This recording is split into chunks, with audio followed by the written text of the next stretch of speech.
everyone, welcome back to another video. Today I am doing something that I do quite a lot, which is copy a trend. So I've seen this style of video going around quite a lot and I wanted to join in because I get major FOMO. Today I thought I would go through 5 of the books on my shelves already that I want to get to before the end of 2020. And I think it'll be really interesting to see if I do get round to these. There's a couple of them that are quite long, and we know I already have a TBR for October, and one of them has a hefty book in it, so I probably won't get around to any of these until November, so that gives me 2 months to read them. And I don't know if it'll happen or not, but I'm making this video anyway and it'll be interesting to see. Maybe we can do a video afterwards and see how wrong I was. I'm not going to include any of the books that are on my October TBR because we already know I'm going to try to get round to them, so it'd be a bit boring to see those again basically. So these are 5 of the books on my bookshelves that I want to get through by the end of 2020, so let's just get into them, shall we? So first and foremost, I want to read The Dragon Republic by R.F. Kong by the end of 2020, and I want to read this pretty much as soon as possible. If you have watched any of my videos recently, you'll know that I read The Poppy War and absolutely loved it. Thought it was an incredible book, so well written, so much in it, and it was one of those ones that I just could not put down. And I've heard amazing things about The Dragon Republic as well, so I am hoping I will love this too. Actually, I've heard amazing things about the whole series, so I'm dying to get around to this and then onto The Burning God afterwards, which I believe has just come out, and it is the 3rd and I think final book in the series, but don't quote me on that one. Yeah, if you're not aware, The Poppy War is basically about this young girl called Rin who gets into a very prestigious military school. Against all odds, she comes from the south, she is dark skinned and therefore is bullied by her teachers and classmates alike, and basically they just think she shouldn't be there, but she works herself to the bone to stay there. And while she is there, she learns that she has an aptitude for shamanism, which she then starts to develop and becomes very important in the war that then breaks out.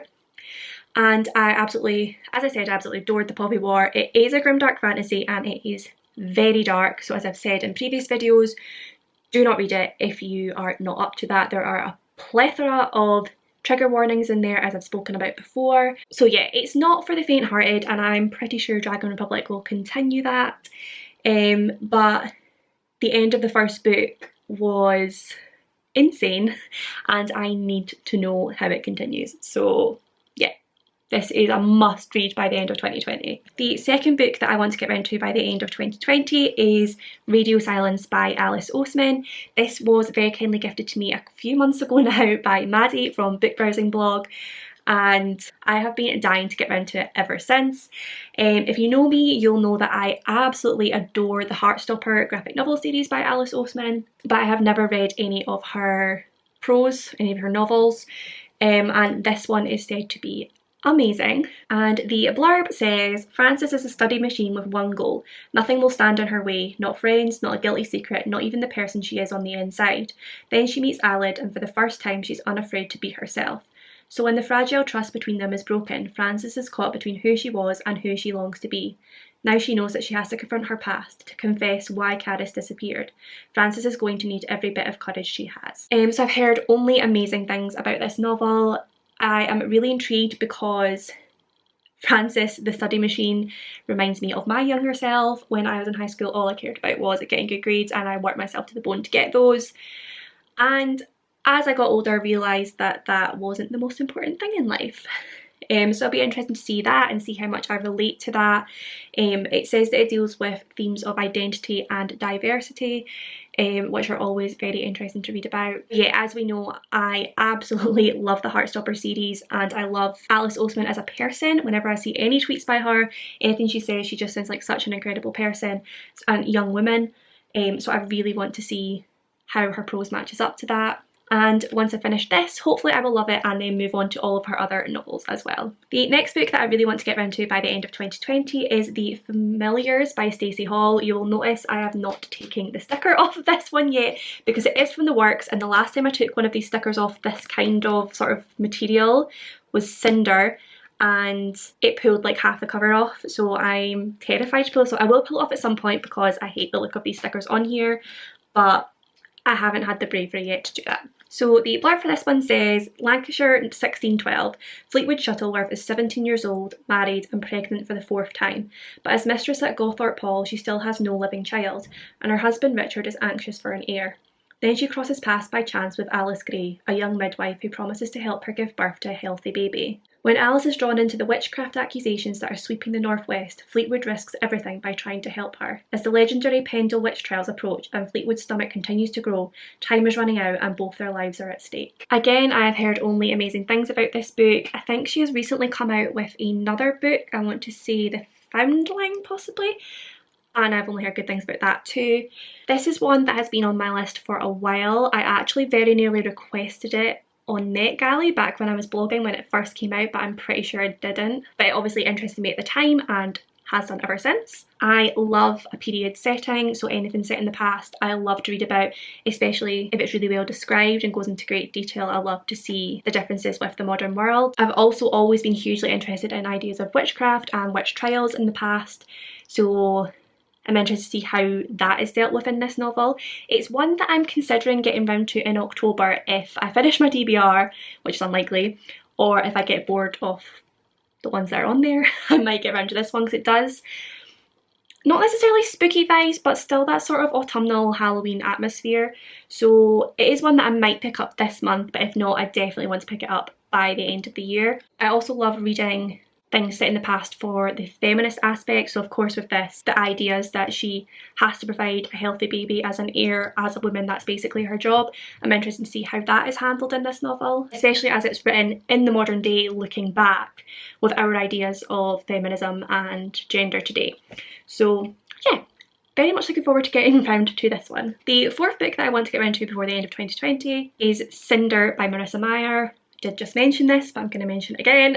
I have not read any of the Lunar Chronicles, but I have heard amazing things about them, and of course with me really getting into fantasy recently, this is very high on my list. If you don't know what it's about, I will read the blurb for you. So it says, Cinder, a gifted mechanic in New Beijing, is also a cyborg. She's reviled by her stepmother and blamed for her stepsister's sudden illness. But when her life becomes entwined with the handsome Prince Kai's, she finds herself at the centre of a violent struggle between the desires of an evil queen and a dangerous temptation.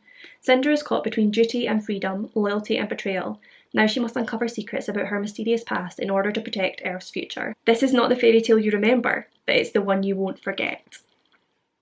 How good a tagline is that? As I've mentioned in previous videos, I love a retelling if it is done well.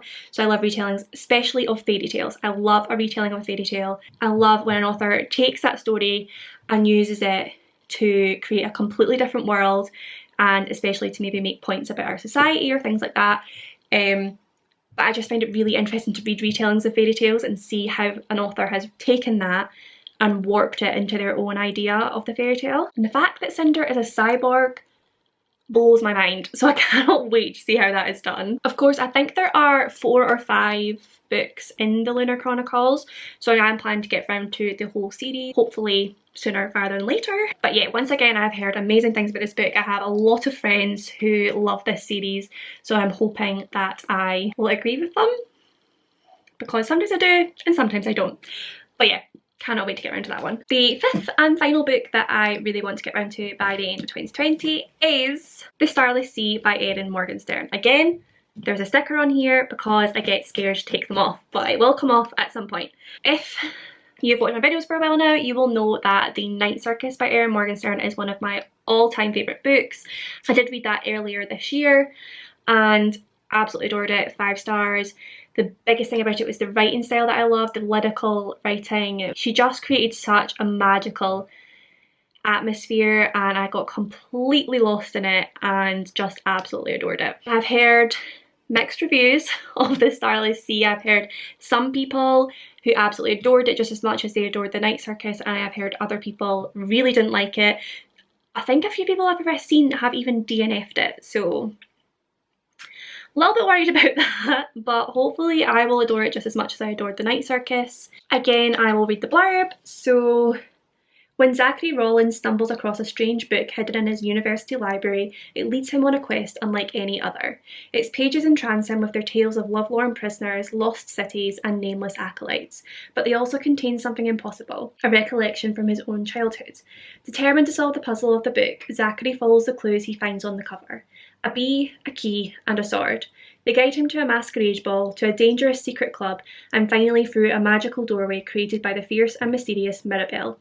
This door leads to a subterranean labyrinth filled with stories hidden far beneath the surface of the earth. When the labyrinth is threatened, Zachary must race with Mirabelle and Dorian, a handsome barefoot man with shifting alliances, through its twisting tunnels and crowded ballrooms, searching for the end of his story.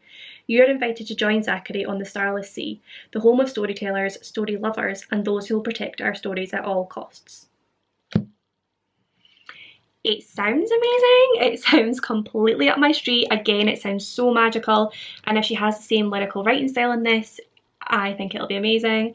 I'm not sure if she does though. I feel like I've maybe heard someone say that the writing style is quite different in this, but I could be wrong. The story sounds incredible. It sounds like one, if it is written well, I will struggle to put down. I also always love, I think I've mentioned this before actually when talking about other books, I love anything that talks about storytelling itself and the importance of stories and the importance of literature. So the fact that it mentions that is something that really intrigues me. I will also mention as well, I think this is one that I talked about in my 5-star predictions. So it's one that I am predicting I will give 5 stars, mostly because of how much I love The Night's Her Kiss, but also because of how much the blurb really excites me. So it'll be interesting to see when I do get around to this, what rating I do give it. This is one that I feel like would be a good read for December. I feel like that whole magical aspect to it kind of gives me December cozy winter vibes. I don't know, I feel like this is a December book. It's a get cozy by the fire, cozy blanket, cozy socks, and hot chocolate or coffee kind of vibe. That's what I'm getting for it. I want to read it on a rainy, wintry day. Well, I don't think I'll be reading the whole thing in a day, but rainy, wintry days, maybe. So yeah. So there you have it. Those are the 5 books that I really want to get around to by the end of 2020. Probably unlikely if you know me. I have been struggling recently to get through a lot of books in the month, so we'll see. But these are all books that I've been dying to read for a while and really hope to read by the end of the year. But yeah, I would love to know if you've read any of these books, what you thought of them, also what books are on your list to read by the end of 2020. But yeah, as always, if you did enjoy this video, then do please give it a big thumbs up, subscribe for more content, comment down below with any of your thoughts and feelings, and I will see you in my next one.